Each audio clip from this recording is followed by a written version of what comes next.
ओम। परिवर्तन। भारत के परिवर्तन और परिवर्तन क्रांति का सत्य। 19वां भाग। मैकाले के विवरण पत्र का भारतीय शिक्षा पर प्रभाव। आज के भारतीय शिक्षा की नींव मैकाले के विवरण पत्र सन 1835 के प्रभाव में पड़ी। भारतीय शिक्षा पर तत्कालीन प्रभाव निम्नलिखित था। भारत में अंग्रेजी माध्यम के स्कूल और महाविद्यालय खुलने शुरू हो गए। यह शिक्षा प्रणाली हमारे देश की मूल प्रणाली बन गई। आज भी हमारी शिक्षा इसी माध्यम पर आधारित है। अंग्रेजी को सरकारी कार्यों की भाषा घोषित कर दिया गया। मैकाले ने अंग्रेजी भाषा के पक्ष में इतने ठोस सुझाव दिए थे कि अंग्रेजी भाषा का महत्व बढ़ गया।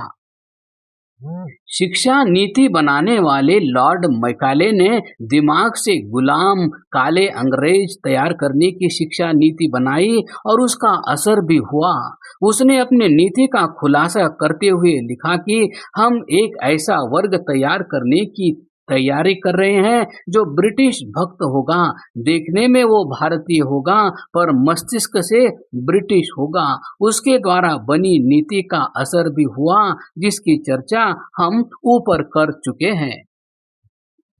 छोटे छोटे विद्यालय भी खुले और मुंबई, कोलकाता, मद्रास आदि में बड़े बड़े कॉलेज भी। पर षड्यंत्रकारी नीति अपना काम कर रही थी। जो पढ़कर निकलता था वो भारत को आजाद कराने के बारे में तो कम से कम सोचता नहीं था। सही कहें तो सोच ही नहीं सकता था।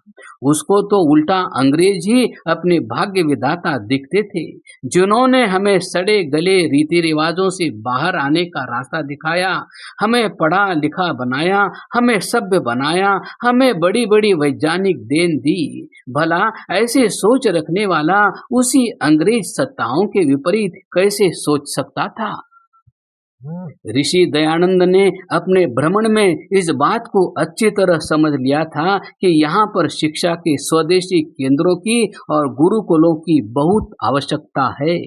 वे वेदों को शिक्षा का मूल मानते थे, अतः वे वेद पढ़ने पढ़ाने को अत्यधिक आवश्यक मानते थे। उन्होंने अपने सामर्थ्य अनुसार काशी, फर्रुखाबाद, आगरा, अजमेर आदि नगरों में वेद विद्यालय खुलवाए भी। बड़ी बात यह थी कि सभी संस्थाएं पूर्ण रूप से दान के रूप में प्राप्त किए गए धन से निर्मित की गई थी। भारत भर में घूम घूम कर पैसा मांगा गया पर अंग्रेजी सरकार से सहायता नहीं ली। अंग्रेजी सरकारें सहयोग देना चाहती थी पर आर्य समाज को ये इसलिए स्वीकार्य ही नहीं था क्योंकि हम अपनी शिक्षा के कार्य में किसी रूप में भी अंग्रेजी सरकार का एहसान लेने को तैयार नहीं थे। सबसे बड़ी बात, ऋषि दयानंद अनिवार्य एवं एक समान शिक्षा की प्रबल पक्षधर हैं। वे चाहते थे कि शिक्षा प्राप्ति काल में कोई बाधा न हो। उनका स्पष्ट मानना था सबको तुल्य वस्त्र, खान पान, आसन दिए जाएं, चाहे वह राजकुमार व राजकुमारी हो, चाहे दरिद्र की संतान हो। उनके माता पिता अपने संतानों से और न संतान अपने माता पिताओं से मिल सके, न किसी प्रकार का पत्र व्यवहार एक दूसरे से कर सके। इस कठिन व्यवस्था से पढ़ने वाले छात्र क्यों न राष्ट्र को विश्व गुरु बनाने की योग्यता रखेंगे।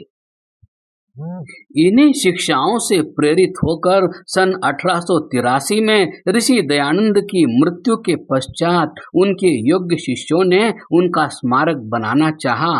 तब विचार पूर्वक यह तय किया गया कि स्मारक ऐसा हो जो उनके विचारों को आगे फैलाने के काम आ सके। यहाँ उनके शिष्यों में दो मामूली मतभेद थे। एक वर्ग ऐसे विद्यालयों, महाविद्यालयों का निर्माण करना चाहता था जो आधुनिक शिक्षा के केंद्रों का मुकाबला कर सके। एक वर्ग चाहता था कि जैसी शिक्षा प्रणाली महर्षि दयानंद ने अपने ग्रंथ सत्यार्थ प्रकाश में दी है, वैसी ही पद्धति के गुरुकुलीय आवासीय शिक्षण संस्थान खोले जाएं। एक और डीएवी कॉलेज, लाहौर जैसे ऐतिहासिक शिक्षा केंद्र खोले गए तो दूसरी ओर प्राचीन शिक्षा की गुरुकुलीय प्रणाली के केंद्र गुरुकुल कांगड़ी जैसी महान संस्थाएं खोलने का क्रम आरंभ हुआ। इन संस्थाओं में तीन बड़ी विशेषताएं थी। पहली, उस काल में यह प्राचीन भारतीय परंपरा ज्ञान विज्ञान और वैभव को मजबूती से बताने वाली एकमात्र संस्थाएं थी। दूसरी, इनका निर्माण और संचालन देशभक्त बन चुकी एक बड़ी दानशील सेना के धन से हुआ। इसमें किसी तरह की कोई सरकारी सहायता नहीं ली गई। उस समय के लिए यह एक बहुत बड़ी क्रांति थी। आज के परिप्रेक्ष्य में उनको समझना थोड़ा कठिन है। और तीसरी, इन संस्थाओं में बिना जाति भेद, ऊंच नीच, बिना लिंग भेद के भारत के बालकों को एक साथ पढ़ने का वातावरण बना, जिसके परिणामों का आकलन करने के लिए एक लंबी लेख श्रृंखला लिखनी होगी, पर संक्षेप में हम निम्न बिंदुओं को कह सकते हैं। सरकारी सहायता के बिना भी हम अपने धन से अपने संतानों को बेहतर शिक्षा देने की क्षमता रखते हैं, ऐसा भाव भारतीयों के मन में पैदा हुआ। स्वयं के केंद्र होने के कारण से हम अपने बच्चों को वो पाठ पढ़ा सकते थे जो मैकाले की शिक्षा नीति के अनुसार नहीं था, यानी बालकों में भारत के प्राचीन वैभव के प्रति जागरूक करके उनका स्वाभिमान जागना। अभी तक उच्च वर्ग के बालक अंग्रेजों के बनाए शिमला, नैनीताल, ऊटी आदि के महंगे स्कूलों में पढ़ते थे। उनको वो ही संस्कार मिलते थे कि वे कुछ अलग है, क्योंकि उन स्कूलों में सामान्य परिवारों के बच्चों का पढ़ना संभव नहीं था, जिससे हमारे अंदर दो वर्ग बनते जा रहे थे। मध्यम वर्ग के बालक संस्कृत पढ़ने के लिए संस्कृत पाठशालाओं में जाते थे। सरकारी भाषा उर्दू पढ़ने के लिए मदरसों या मौलवी के पास जाते थे, किंतु अब वे एक ही स्थान पर हिंदी और संस्कृत पढ़ रहे थे। जन्मना ब्राह्मण वर्ण के बालक ही काशी जैसे बड़ी संस्कृत पाठशालाओं और गुरुकुलों में जा सकते थे। उनके रहने के स्थान और छात्रवृत्ति भी तभी मिलती थी जब वो जन्मना ब्राह्मण हो, किंतु डीएवी संस्थाओं और गुरुकुलीय पद्धति के आवासीय शिक्षण संस्थान में पहली बार यह वातावरण बना कि सभी वर्णों के बालक एक स्थान पर एक जैसी शिक्षा निःशुल्क लेने की परिस्थिति में आ गए, जैसी व्यवस्था प्राचीन भारत के वैभवशाली काल में थी। जातियों में बटे भारतीय समाज के लिए यह व्यवस्था किसी संजीवनी बूटी से कम न थी, जिसका सुखद परिणाम भारत को मिला। आने वाले पन्नों में जब आप स्वतंत्रता संग्राम में आर्य समाज के योगदान के विषय में पढ़ेंगे तो पाएंगे कि इन्हीं डीएवी संस्थाओं में पढ़ाने वाले और गुरुकुलों में रहने वाले युवा ही बहुधा क्रांतिकारी गतिविधियों के केंद्र बने। यही संस्थान उनकी बैठकों के स्थान थे और यही संस्थान उनके छिपने के स्थान बने। कुल मिलाकर कहें तो आक्रांताओं ने और मुगलों ने शिक्षा प्रणाली को जिस प्रकार समाप्त किया था और अंग्रेजों ने जिस प्रकार शिक्षा प्रणाली को तैयार करके हमारी पीढ़ियों के मस्तिष्क हमेशा हमेशा के लिए गुलाम बना डालने की जो योजना बनाई थी, वो पूरी तरह धराशायी हो गई और उसके विपरीत भारत के हर वर्ग के बालक का एक साथ बैठकर एक जैसा पाठ, एक जैसी व्यवस्था में पढ़ने का क्रम पुनः शुरू हो गया।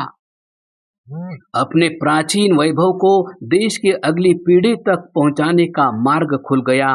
वास्तव में यही तो थी परिवर्तन क्रांति। महर्षि दयानंद के राष्ट्रवादी चिंतन और उनकी दी गई शिक्षा प्रणाली से प्रेरणा लेकर उनके शिष्यों ने जिस शिक्षा क्रांति का उदय किया, जिससे मुगलों और अंग्रेजों की आशाओं पर पूरी तरह पानी फेर दिया, इसके पश्चात जो आर्य समाज का इस बारे में विरोध करते थे और धर्म का कार्य केवल मंदिर, गुरुद्वारा और जैन मंदिर बनाना ही मानते थे, उन्होंने भी अपने स्कूल, कॉलेज और गुरुकुल खोलने आरंभ कर दिए। इसे परिवर्तन क्रांति नहीं तो और क्या कहेंगे। कालांतर में खालसा कॉलेज, जाट कॉलेज, जैन महिला विद्यालय, जैन गुरुकुल, सनातन धर्म महिला विद्यालय आदि संस्थाओं का खुलना इस परिवर्तन क्रांति का ही तो परिणाम था। क्रमशः